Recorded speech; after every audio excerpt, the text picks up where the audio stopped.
Hello YouTube, I'm going to make this quick and short, sweet here. I'm just trying to help people out. This right here, this has been online for a soil moisture sensor.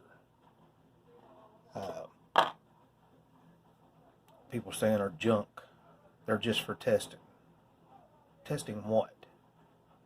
If they corrode in between the terminals, yeah, they're absolutely junk. They don't last no more than a couple months. I've not used them. I've just did a lot of reviews. So this year I'm raising a garden, and I'm trying to figure out how to solve this issue. A lot of people said to go to this. This is a version 2.0, which is no version at all. It's a 1.2 to 2.0 that really did nothing besides really screw it up. Some of them work, some of them don't. There's a video online that 85% of them are duds. To fix them like this, solder a wire here, use it, a mega ohm resistor, da da da da da da da. When you buy something, you really shouldn't have to work on it. So when you get this little thing, you get it in a kit. Yes, guys, these are worth buying. Then you've got this little guy here that comes with it. All this does is got two little prongs here. It comes with a cable, and you take this cable and you hook it in between this one and this one. You got a dial here. You can adjust it for the sensitivity of the moisture setting, for the conductivity in between this and this, which is a reason why it rusts, because you're doing some kind of, I don't know, you're making a battery underground. The soil acidity eats it up. Okay, and then you need a contact on the back side of this if you're not going to use Arduino. So the way I got mine set up is I've got a contact on the back side of it, which is, I've got wired up. This comes with the other soil sensor, which you can buy many of these. Now this PC board that I've got it hooked to, I ordered a bunch of them online. I do a lot of tinkering, soldering. So this is the best way that I know to do with this little guy. I just cut some wires on the end of him, ran it through the back. You can buy these little terminal blocks too. So all the little pin connections, I got rid of them. They suck. They lose connection, or they don't work at all, and plus they're too short. I have got this running off, plugged into a 5-volt power, and it's powering the contact, which is doubling up and running down a 50-foot cord that I can run out in my garden. So my pump will be hooked to this, the back side of the contact, which I can hook whatever I want to it, 12 volt, 110, as long as you can house that. The main voltage is dangerous. But you can run a 12 volt pump off this right here. You got a normally open, normally closed, and a common. As long as you run your 12 volt on the inside and the center one, and just use your hot wire to come through and come out your normally open, normally closed, whichever way you want it to work, which would be normally open for me to turn the pump on. And then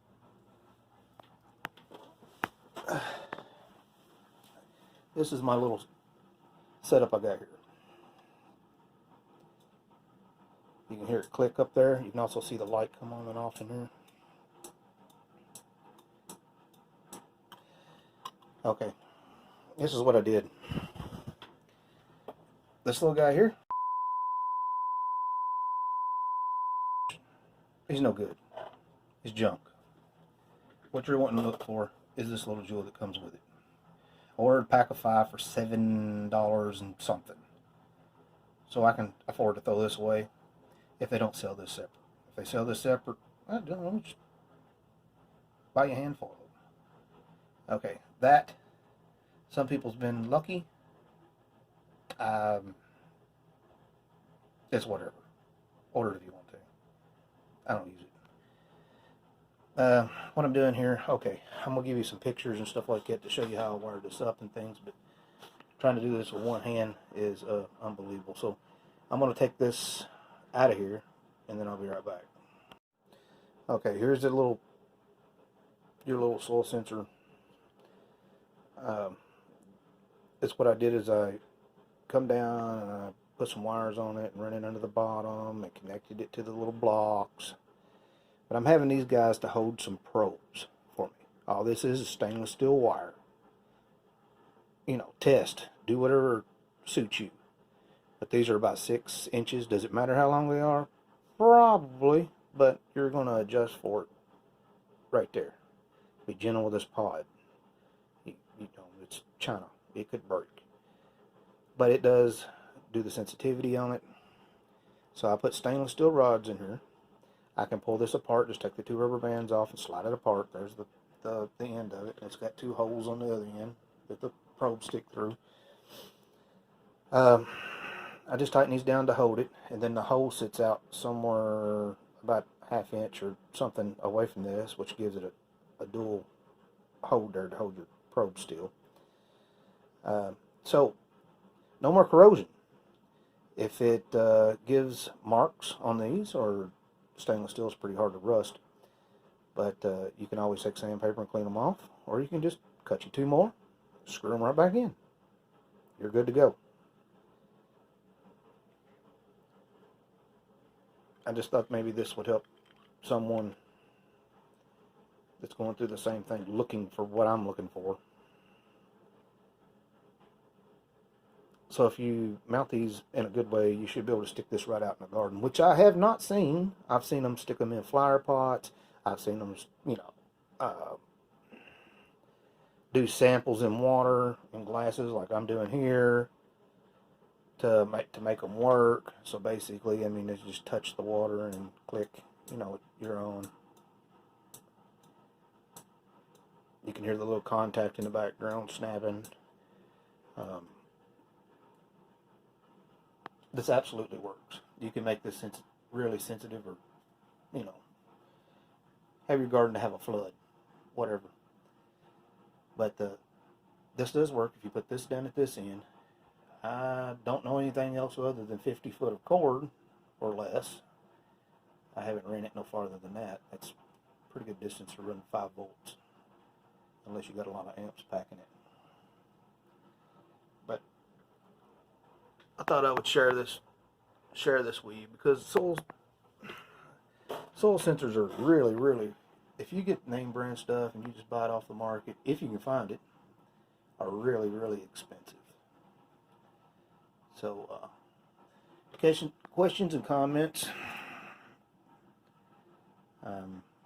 It does work.